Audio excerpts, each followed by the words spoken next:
Hey bookworms, welcome back to my channel and to another retro review where I review classic novels. And I don't think anyone can deny that Jane Austen's Pride and Prejudice is pretty much synonymous with the words classic novels. And if you've been following me for a while, you know that I don't really get along with Jane Austen. I read a book by her that I didn't like. I stopped reading Emma because I just could not get through it. But I figured one cannot really judge Jane Austen without reading her most famous work, right? So Pride and Prejudice takes place in the early 1800s and focuses on the Bennett family, mostly the eldest daughter, Lizzie. She's the eldest of 5 daughters to a mother that really wants them all to get married. And it all starts when a new neighbor comes to town and he could be a potential husband to one of the daughters.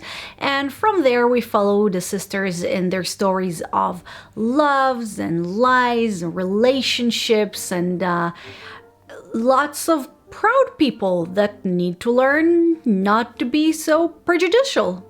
Again, this is a Victorian novel. Not really, but most people do refer to the entirety of the 1800s as Victorian, which means that it doesn't really have a clear-cut plotline one can shortly explain. So usually at this point in my videos I will tell you my basic opinion. Did I like it? Did I dislike it? Before going into more details. And well, I did not hate it.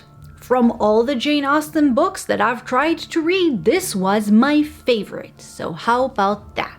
You know, I've been wondering for a while why I don't like Jane Austen's books while I do like other contemporary novels.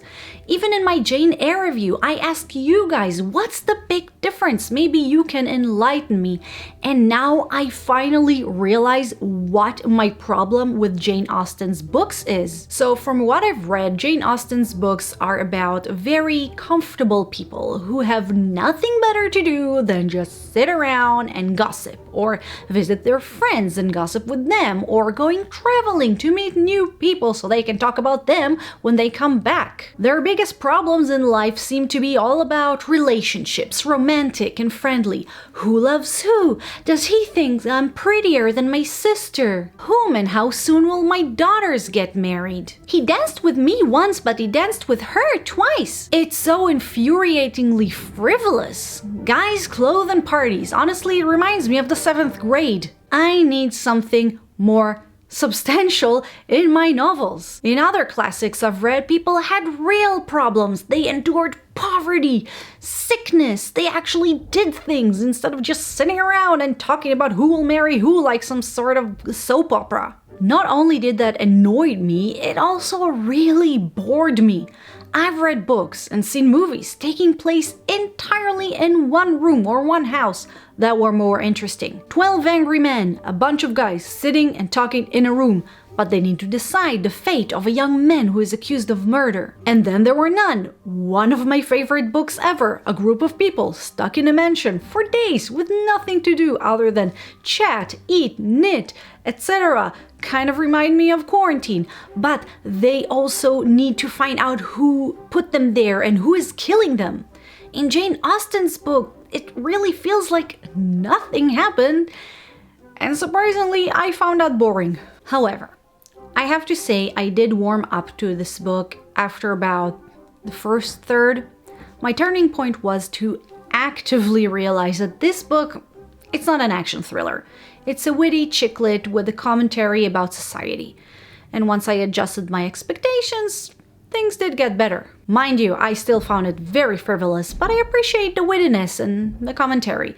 It wasn't funny. Maybe one moment made me kind of giggle, and so I would still prefer Oscar Wilde, for example, if I wanted a witty and funny take on Victorian society. I did, however, liked all those girl power moments in a book. It was a time where women were mere tools in the hands of men, a way to keep the family tree growing and make mergers with other families. But women, at least in Austen's world, did have a say, and I liked how, despite being very nice and polite, they still didn't let people step all over them. And there were even some very cool Emily Gilmore moments of a character dissing someone in a manner so posh and polite, they really didn't know how to deal with it. So yeah, Elizabeth was pretty cool. So there you go, a positive in a Jane Austen book from me. Okay, let's get real. I do realize I just ranted about one of the world's most famous and beloved classics that was written by a very famous and beloved author. And I know some people in the comments will say something about it, how it's meant to be frivolous because it's a part of the commentary. And it's also not lost on me that one of the morals of the story is not to judge people so hastily, and I kind of did the same with this book. However, what can I say? I wasn't too crazy about it. It just wasn't for me. Now, do I think it's overrated? No. There is a reason why more than 200 years later it's still so famous. But it's a matter of taste, and despite me liking the, let's say, last quarter of the book, I would probably never reread it. However, since I'm now warmed toward Miss Austen, maybe I can, in the future, try something else by her. What do you say, Austen fans? Sense and Sensibility? Persuasion? Or maybe Pride, Prejudice, and Zombies? So bookworms, those were my thoughts on Pride and Prejudice, a classic in its own right, but that, in my own personal opinion, fell flat on its bonnet. I think that upon reading it, one must adjust one's mindset to something very fancy contemporary with very dry humor that wouldn't suit everyone. Speaking of, I'd like to take this opportunity to recommend another book that I kept thinking of while reading this one. If you want a really funny, witty, hysterical book about fancy people, I recommend Rideau Jeeves by P.J. Woodhouse, which is actually a part of a series. It takes place about a century after Pride and Prejudice, and it's undoubtedly different, but somehow I just kept thinking about it while reading this one. So guys, thank you very much for watching my video. I really hope you enjoyed it, and if you did, please don't forget to click the like button, subscribe to my channel, and leave me a comment down below so that YouTube won't forget about me. Write down what's your favorite Jane Austen novel, or maybe which classic everyone loves and you don't. Again guys, thank you for watching, and I'll see you next time. Bye bye.